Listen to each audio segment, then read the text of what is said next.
ஏசம் சுகுமார் அவர்கள் இந்த நிகழ்வில் எனக்கு முன்பாக தலைமையேற்று சிறப்பித்துக் கொண்டிருக்கின்ற ஒன்றிய கழக அவைத்தலைவர் கே.வி. சிவாஜி அவர்கள் எனக்கு முன்பாக சிறப்புரையாற்றி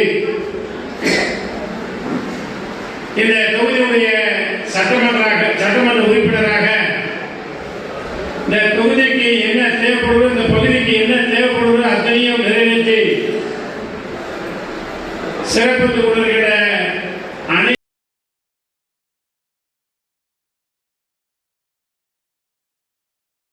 மையத்தில் பணியாளர்கள் பணிபுரியும் பணியாளர்கள் அப்பகுதி கிராம மக்களை வாகன கட்டண வசூல் மையத்தை நிரந்தரமாக மூடிட மத்திய சாலை போக்குவரத்து துறையை கிராசிங் பகுதியில் பொதுமக்கள் வாகனங்கள் பாதுகாப்புடன் சென்று வர ரயில்வே இந்த தீர்மானங்கள் நிறைவேற்றிட ஒன்றிய செயலாளர் நாம் எல்லாம் அவரோடு எதிர்பார்த்துக் கொண்டிருக்கின்ற முன்னாள் அமைச்சரும் கழக இந்த கழகத்துடைய பொது செயலாளராக இருந்த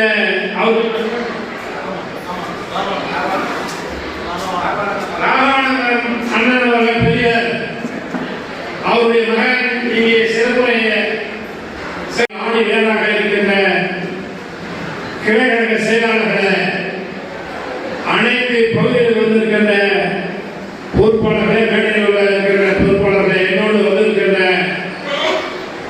ஊராட்சி மன்ற தலைவர் வெங்கடேஷ் அவர்களை நகர்மன்ற உறுப்பினர் ரமணா முருகன் அவர்களை ரமேஷ் அவர்களை அதோடு மட்டுமில்லாமல் மாவட்ட செயலோடு வந்திருக்கின்ற அனைத்து பொறுப்பாளர்களை அனைவருக்கும் நன்றி கடந்த வணக்கத்தை பத்திரிகை நிருபர்களை தொலைக்காட்சி நண்பர்களை அனைவருக்கும் நன்றி கடந்த வணக்கத்தை தெரிவித்து இந்த செயலர் கூட்டம் கழகத்துடைய பொதுச் செயலாளர் செயலர் கூட்டத்தை ஆணையராக இருக்கின்ற கழக செயலாளர்களை ஒன்றியத்தின் சார்பிலே வரவேற்று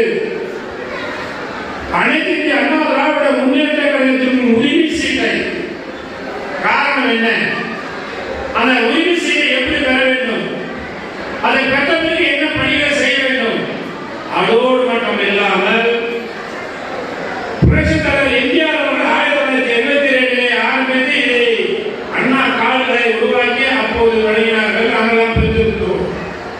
மாண்புமிகு அம்மா அவர்கள் வந்த பிறகு பொதுச் செயலாளர் வந்த பிறகு மாண்புமிகு அம்மா அவர்கள் பொதுச் செயலாளர் வந்த பிறகு அவர் புறப்படுத்தி போட்டு தலைவர் புறப்படுத்தி போட்டு நமக்கெல்லாம் நாம் அதை ஒவ்வொரு 5 ஆண்டும் அதை குறிப்பிட்டு அந்த காலத்தை பெற்றிருக்கிறோம்.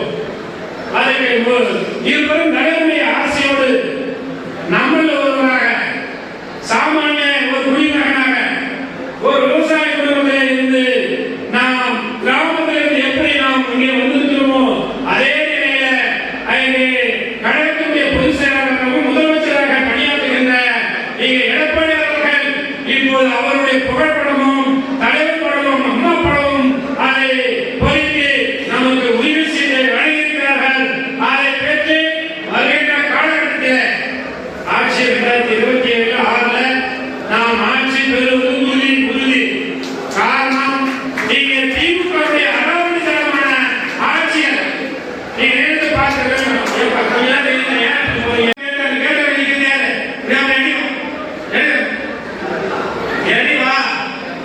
நீ அடி வந்தா அவங்க அப்படியே இருப்பாங்க. இந்த கூட்டமே நீங்க ஒன்றும் புரியல. நீங்க எப்படி வேலை பார்ப்பீங்க 2026 இதை இன்னும் ஒரு 12 ஆகல. நான் 12 முடிச்சுடுவேன். நீங்க வந்திருக்கின்ற கிளை செயலாளர் தான் இதுக்கு ஆணையரும் நீங்க அம்மா சொன்னாங்க, நான் சொல்லல.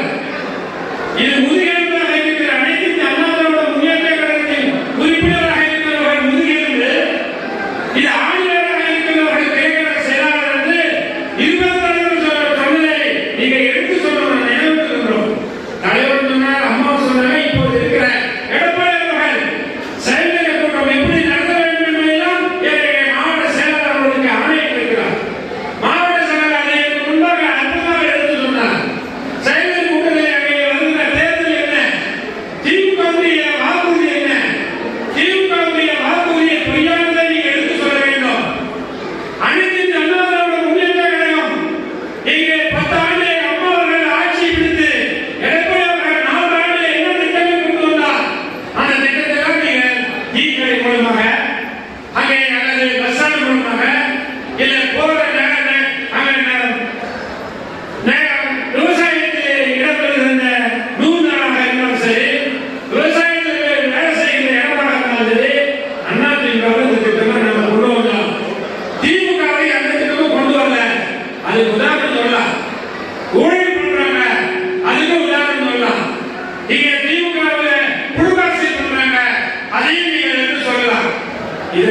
சொன்னால் உடைய 2026 தேர்தல் விரிவாக வருகிறது.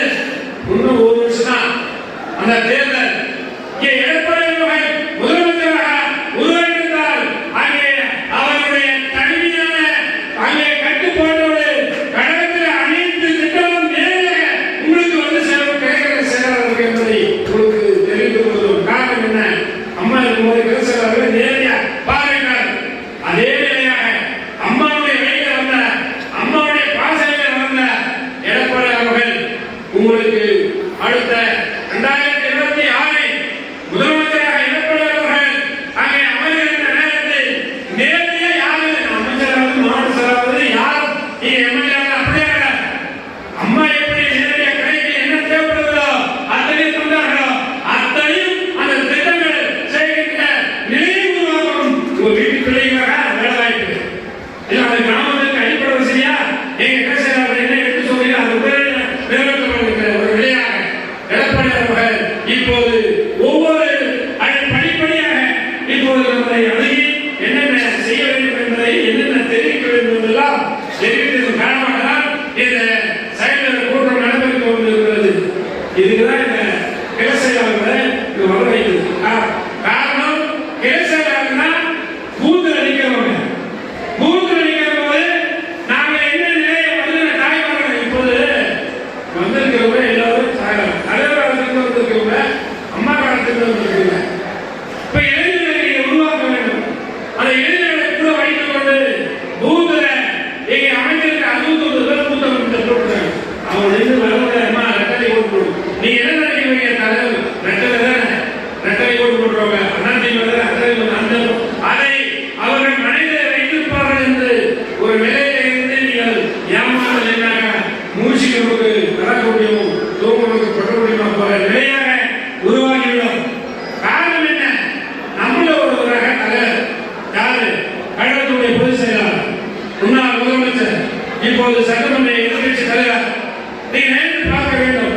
அவர் நம்மள ஒருவராக குடி பராமரிக்க நாயகனாக நீங்க ஒரு திட்டத்தை கொடுக்கிற விவசாய பொருட்களுக்கு 12,000 கோடி ரூபாயை உடனடியாக கடந்து ரத்து செய்த ஒரு தலைவரை நாம் தேர்ந்தெடுக்கிறோம். அந்த தலைவரை நாம் அடையாள வாக்காளர்களுக்கு தெரிவிக்க வேண்டும். இதே திட்டங்கள்லாம் நாங்கள் மீண்டும் எடப்பாடி தலைமையில கொண்டு வருவோம் என்ற ஒரு நிலையை நீங்கள் தெரிவிக்க வேண்டும். தலைவர்கள் திமுக தேர்தல் சொன்னது நீங்க நினைத்து பார்க்கணும். தேர்தல் வாக்குறுதி என்ன சொன்ன? நீட் தேர்வு முதல் கையில் போட்டு நீட் தேர்வு ரத்து செய்ய வேண்டும். மருத்துவ படிப்பு அதை நீங்க தேர்தல் விவசாயத்தை நம்ம வேணும். நம்ம என்ன கிராமத்தில் வந்து நான் ஒன்றும் பெரிய பட்டம் படிச்சு வரல, ஓரளவு படிச்சா அதுக்கு எதுவும் சம்பந்தம் இல்லாத ஒரு தொகை அம்மா கொடுத்தாங்க. எனக்கு முன்பாக மாவட்ட செயலர் என்னை பாராட்டி பேசினாரு. அதுக்கு தகுந்த போல எப்படி மாவட்ட செயலாளர் நீங்க பணியாற்றுகிறாரோ அதே நான் பணியாற்றின் காரணமாக அந்த துறையில அதை எங்கேயோ ஒரு கிராமத்தில் இருந்தவர்களுக்கு என்னை கூப்பிட்டு கோட்டையை அம்மாவுடைய பெயரை கூப்பிட்டு சொல்லி எனக்கு முதலமைச்சர் அம்மாவை நல் விருதை அம்மாவை வழங்கினார். எத்தனையோ ஒரு செய்திகளா இருந்தாங்க, பெரிய துறையில அமைச்சர்களா இருந்தாங்க. காரணம் என்ன? பணியாளர்களுடைய நற்பெயர் காட்ட வேண்டும். அதுக்காக தான் இந்த நீட் தேர்வு என்பதை திமுக போய் சொல்லியிருக்கிறது. அதை ரத்து செய்ய முடியாது. நீதிமன்றத்தின் மூலமாக இந்த நீட் தேர்வை அவர்கள் எழுதி ஆக வேண்டும் என்பதை உச்சநீதிமன்றம் அதுக்கு பிறகுதான் எடப்பாடி அவர்கள் 7.9 ஏழை பிள்ளைகள் அரசு பள்ளியில் படிக்கின்ற மாணவன் உயர்கல்வியை செல்கிற நிலையாக மருத்துவ கல்வியை நிலவாக்க வேண்டும் என்பதற்காக ஆகவே எடப்பாடி அவர்கள் அங்கே வழக்கறிஞர் வல்லுநர்களை கூப்பிட்டு ஐஎஸ் அதிகாரிகளை கூப்பிட்டு ஒரு ஆய்வு செய்து அந்த படிப்பை ஏழை பிள்ளைகள் கனவை நிலவாக்க வேண்டும். அவர்களுக்கு என்ன வழிகள் நிறைவேற்றலாம் அதை ஆலோசனை கேட்டு 7.5% தந்து கிட்டத்தட்ட 3000 மாணவன் ஏழை பிள்ளை மருத்துவர்களை நிறைவேற்றிருக்கிறார். இதுக்கு சார்ந்த மாவட்ட செயலாளர் இந்த மாணவர்களுக்கு போய் அதை நன்றி தெரிவித்து கொண்டிருக்கிறார். 4 பேர் இந்த வேலை பள்ளிக்கு யாராவது முடியுமா? அதோடு மட்டும் இல்ல, முழு செலவுமே அரசாங்கம் எடுத்துக் கொள்ளும். முழு செலவு, கல்வி செலவு, முழு செலவு. அதுக்கு அம்மாவர்கள் கொண்டு வந்த திட்டங்கள் பல்வேறு. இது எடப்பாடி அவர்கள் அம்மாவுடைய வழியில உண்டு. இது யாராவது நம்ம நினைச்ச அதான் முடிஞ்சு போச்சுமா, நீட்டோட முடிஞ்சு போச்சுமா, யாரும் ஏற்படலைன்னா மருத்துவமனைக்கு போக முடியாது அப்படின்ற நினைத்திருந்த நேரத்தில் எங்க எடப்பாடியாரோட அருமையான ஒரு திட்டம், அற்புதமான ஒரு திட்டம். அதை நீங்க சொன்ன அதுதான் நீங்க எடுத்து சொல்ல வேண்டும். எடப்பாடியாரோட இந்த திட்டங்களை கொண்டு வந்தார். ஆனால் திமுக நீதிகளை ரத்து செய்ய வேண்டும் சொன்னார்கள். ரத்து செய்வதற்கு மாறாக அவர் பிள்ளையே ஸ்டாலின் மகனை உணவுத்துறை அமைச்சர் ஆக்கியிருக்காரு. கருணாநிதிக்கு அப்புறம் ஸ்டாலினுக்கு அப்புறம் உதயநிதி, அதுக்கப்புறம் இன்பநிதியம். அது எது இன்பநிதியம் அது தெரியல. அது அதுக்குள்ள நம்ம தான் இருக்குமோ, அதுக்கு அது பார்க்கணும் பார்க்கணும் அது தெரியல. அவருடைய கட்சியை அவர்கள் குடும்ப அரசியலாக இங்கே குடும்ப மாவட்ட சரி சீமானும் சரி பேசணும் சொன்னாங்க. இதை யாரு அனைத்து அண்ணா திராவிட முன்னேற்ற கழகத்தில் திறமையான பணியாற்றுகிறார்களோ அவருக்கு ஏற்ற பதவிகள் வைத்திருக்கிறோம். யாருமே எனக்கு அம்மா தான் நிறைய பதவி எல்லாமே கொடுத்தாங்க. இப்போது எனக்கு அமைப்பு செயலாளராக இப்போது இருக்கிற பொதுச் செயலாளர் அண்ணே அவர்கள் எனக்கு அமைப்பு செயலாளர் தந்தார். எங்க எடப்பாடி என்பதை உங்களுக்கு இது நேரடியாக என்னுடைய அவர் தேர்தல் வாக்கு நான் இடத்திற்கு போனேன். அமைச்சராக இருக்கும்போது அங்கே ஏற்காட்டில் இந்த இடத்திற்கு போது என் பணியை பார்த்து சுப்பிரமணியன் உப்பு சுப்பிரமணியன் அருமையாக வேலை செய்வார் என்று எல்லோரும் சொல்லுவார். அதே கூட கலசராக இருந்தார். 75-79 உறுப்பினராக இருந்தாலும் 80 தான் நான் கலசராக வந்தேன். அதுக்கப்புறம் பல்வேறு கழகத்தில் பணியே வந்தது. நான் எம்பி நாடாளுமன்ற வேட்பாளராக அம்மாவர்கள் அறிவித்தாங்க. அப்புறம் எம்எல்ஏ வந்து அப்புறம் அமைச்சரை கொடுத்தாங்க. எல்லாருக்கும் காரணம் நான் ஒன்றும் பெரிய அண்ணன் சொல்லுவார். அண்ணன் அமைச்சர் வீட்டுக்கு போய் பார்த்தா ஒவ்வொரு அமைச்சர் வீட்டில் போனா 1 கிலோமீட்டர் நடந்து போய் தான் வீட்டை போய் சேர முடியும். அண்ணன் வீட்டில் போய் நின்னாலும் அப்படியே 2 உட்கார வச்சு அவர் பேசி செஞ்சிடறாரு அப்படின்ற நிலை. அமைச்சர் என்பது மக்கள் பணி செய்வதுதான் தவிர தன்னை வளர்ப்பதற்கு அல்ல. திமுகவை வளர்ந்து கொண்டு 30,000 கோடி நன்றாக புரிந்து கொள்ள வேண்டும். நம்ம சொல்ல 30,000 கோடி அது இல்லைங்களா நீங்க எடுத்து சொல்லணும். 30,000 கோடி யார் சொன்னது? நிதி அமைச்சர் அவருடைய அமைச்சராக இருந்த நிதி அமைச்சராக இருந்தவர் வாயிலேயே பேசுறாங்க ராஜா. அவர் 1,76,000 கோடி. அது மட்டும் இல்ல, கலைஞருக்கு 400 கோடி ரூபாய் அங்கே அவங்க தீர்ப்பு கொடுத்திருக்காங்க கனிமொழி. இப்படி எல்லாம் நடந்தது 100 மடங்கு 200 மடங்கு வீட்டு வரையா 1000 மடங்கு இப்படியாக தொழில் வரையா 1000 மடங்கு இருக்கிற அத்தனை வரிகளும் சொல்லி கஜனா அனுப்பி அவன் குடும்பத்துக்கு போய் சென்ற நிலையாக அவர்கள் செயல்படுகிறார்கள். இதெல்லாம் கிளை செயலாளர்கள் எடுத்து சொல்ல வேண்டும். காரணம் 2026 எடப்பாடி அவர்கள் முதலமைச்சராக உருவாக்குவதற்கு நீங்கள் தான் ஆளுநர் என்பதை நாங்கள் நடப்பது பேசிதான் போகிறோம். நன்றாக புரிந்து கொள்வோம். வந்திருக்கின்ற ஒவ்வொரு கிராமத்தில் இருக்கின்ற ஒவ்வொரு எல்லாரும் அண்ணன் சொன்னாருங்க 200 பேருக்கு மேல பொறுப்பாளர்களை நாம் நியமித்திருக்கின்றார். இது அடிப்படையில் 18 பஞ்சாயத்திலையும் எப்படியோ 4 பொறுப்பாளர் 3 பொறுப்பாளர் இருப்பீங்க. நீங்க ஏன் எந்த பஞ்சாயத்துக்கு தடவை எந்த ஊர்லயும் போய் நீங்க சொல்லி ஓட்டு போட்டு கேட்க முடியல.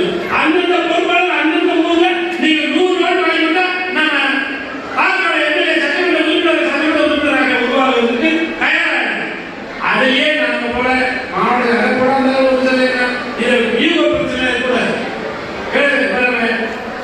எளிமையா பணி செய்வதற்கு தான் ஒன்றிட்டு என்ன பிரிச்சாங்க, மாவட்டத்தில் என்ன பிரிச்சாங்க, பல்வேறு மாநில பொறுப்பாளர்கள் கொடுத்துருக்காங்க.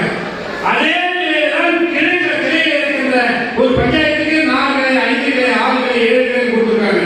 குறுகிய நேரத்தில் குறுகிய கட்சிகள் வாக்காளர் சந்தித்து அவர்களை சந்திக்கின்ற நேரத்தில் அவர்கள் வாக்குகளை பெறுவதற்கு தான் அந்த கட்சியாளர்கள் உற்பத்தி கூடுதலாக செய்திருக்கிறார். அதில் நீங்க இருக்கின்ற ஒருத்தர் நீங்க இருக்கின்ற தயவு செய்த ஒன்று செயலாளர்கள் அதில் வருத்தப்பட வேண்டாம். ஒன்று செயலாளர்கள் அந்தந்த கிளை செயலாளர்கள் நேரடியாக சென்று அந்த கிராமத்துக்கு சென்று அவர்களை என்ன பணி செய்ய வேண்டும் அல்லது நோட்டீஸை நீங்கள் யாராலும் கொடுக்கக்கூடாது. நேரடியாக ஒன்றிய செயலாளர் நீங்க ஒரு சேர்மன் நேரடியாக போய் சென்றால் அவர்களுக்கு அந்த கிராமத்தில் இருக்கிற எல்லோரும் அதிமுக ஒரு வண்டி வந்து கால் வந்து நாளைக்கு அவர்கள் அந்த கிளை செயலாளர்கள் சொன்னாங்க முழுமையாக நிறைவேற்றி நம்ம பஞ்சாயத்துக்கு இல்ல நம்ம பிள்ளைக்கு ஏதாவது அவர் அன்னைக்கு அவரை போய் ஒன்றுதல் மூலமாக மாவட்ட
நடத்துறவங்க யாரு அதை நீங்க எடுத்து சொல்லணும்.